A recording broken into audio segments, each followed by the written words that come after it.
नमस्कार। आज हम बात करेंगे शनि राहु की युति की, जो कि 2025 में 29 मार्च को हो रही है। इसके बारे में तरह तरह का डर फैलाया जा रहा है। जैसे कि देखा यह शनि के नाम से ही डर फैलाया जाता है, और जब शनि राहु के साथ आ गया तो बस बर्बादी हो जाएगी, सब तबाह हो जाएगा, ऐसा हो जाएगा, वैसा हो जाएगा। तो मैं बहुत दिनों से सोच रहा था कि इसके ऊपर कोई एक वीडियो बनाई जाए।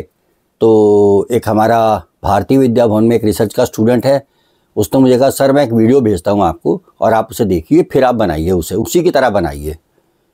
तो मैंने कहा चलो भेजो तुम। उन्होंने मेरे को एक वीडियो भेजी, कोई ट्रेडिशनल पंडित हैं जो टीवी वगैरह में आते हैं, तो उनकी वीडियो भेजी। मैंने देखी कल वीडियो वो, उसमें उन्होंने बताया कि पराशर ऋषि ने शनि को दुख का कारक बताया है, लेकिन आजकल के ज्योतिषी इसे न्याय का कारक बताते हैं। तो चलो भाई कोई बात नहीं, मान लेते हैं, बात नहीं काटनी चाहिए किसी की। लेकिन राहु तो भोग ऐश्वर्य का कारक है, तो हम बात किसी की नहीं काटते हैं, कोई बात नहीं। तो शनि दुख का कारक उन्होंने बताया, और हर 18 वर्ष बाद यह शनि राहु की युति होती है। तो थोड़ा दिमाग चकराया, क्योंकि मैं गुरुदेव श्री के.एन. राव जी का एक स्टूडेंट रहा हूं और काफ़ी साल मैंने उनके साथ रिसर्च की है। और लगभग वो हमें कहा करते हैं कि रोज़ का गोचर देखा करो, याद रखा करो, इन महत्वपूर्ण ग्रह होते हैं शनि राहु जुपिटर वगैरह, कब कब किस किस राशि में थे, जिससे कि आपको आसानी होगी प्रेडिक्शन वगैरह देने में। तो याद किया तो याद आया कि 2013 में तो युति हुई थी, अभी पहले भी इससे। तो हमारे यहाँ तो कोई बर्बादी नहीं हुई, ना सुनने को मिला ऐसे कोई बर्बाद हो गया हो या कुछ हुआ हो। तो फिर थोड़ा सोचा तो पता लगा, जैसे कि अब अगर हम बात करते हैं इंडिया की इंडिपेंडेंस डे की कुंडली जो है वो वृष लगन की है, और उसमें तुला में 2013 में यह युति हुई थी। तुला हमारे इंडिपेंडेंस डे की कुंडली में यह छठे भाव में युति हुई थी, और वहाँ से शनि ने चतुर्थेश सूर्य को, जो कि तृतीय भाव में बैठा है, उसे देखा था। अब चतुर्थेश पे जब शनि ने दृष्टि डाली तो 2014 में सत्ता परिवर्तन हुआ, इसके सिवा कुछ नहीं हुआ। और सत्ता परिवर्तन भी क्या हुआ, प्रचंड रूप से हमारे माननीय प्रधानमंत्री श्री मोदी जी सत्ता में आए। अब यह युति इंडिपेंडेंस डे के हॉरोस्कोप में अगर हम देखते हैं तो 5-11 भाव में हो रही है, यानी 11वें भाव में शनि राहु इकट्ठे होंगे।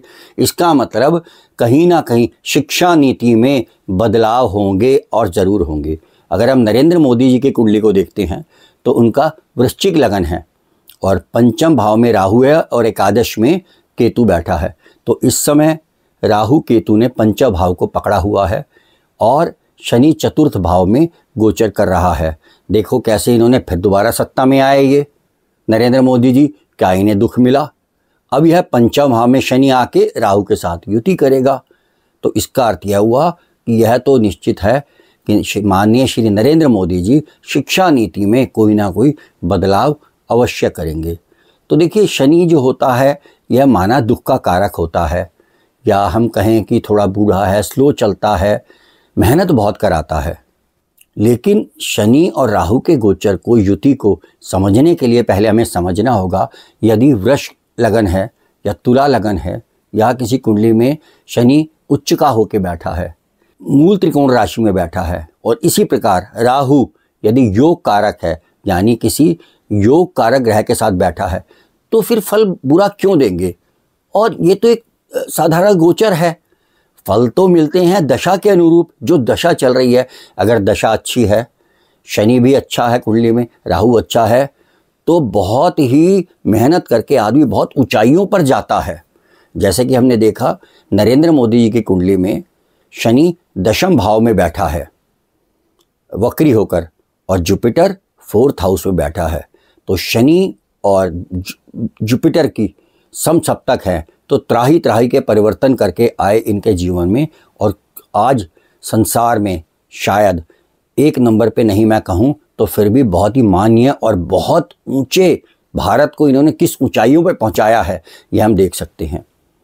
तो इस वजह से शनि और राहु की युति से बहुत ज़्यादा घबराने की ज़रूरत नहीं है। हाँ ठीक है, शनि कमज़ोर है और कुछ चीज़ें हैं, तो हम यह कह सकते हैं कि यह कुछ थोड़ा बहुत परेशानियां देगा। जैसे ही गोचर बदलेगा फिर वो अपना नॉर्मल ज़िंदगी हो जाएगी उनकी।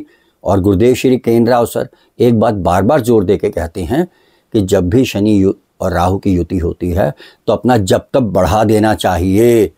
गीता के 12वें अध्याय का पाठ करें, उससे भक्ति बढ़ती है, और जब भक्ति बढ़ेगी आपकी तो दुख कहीं ना कहीं कम होना आपका शुरू हो जाएगा। तो इसीलिए कोई बात नहीं, क्योंकि तभी हम अगले 2025 में 15 मई के आसपास गुरु भी अपनी राशि परिवर्तन करके मिथुन राशि में आ जाएगा और बहुत ही अतिचारी है, क्योंकि यह अक्टूबर में फिर वक्री होकर यह वृष राशि में आएगा। तो बस अपना जप तप बढ़ा लें थोड़ा, और कुंडली के अनुसार जो आपको उपाय वगैरह करने हैं उपाय करें। नारायण कवच का पाठ करें, विष्णु सहस्त्रनाम वगैरह का पाठ करें। धन्यवाद।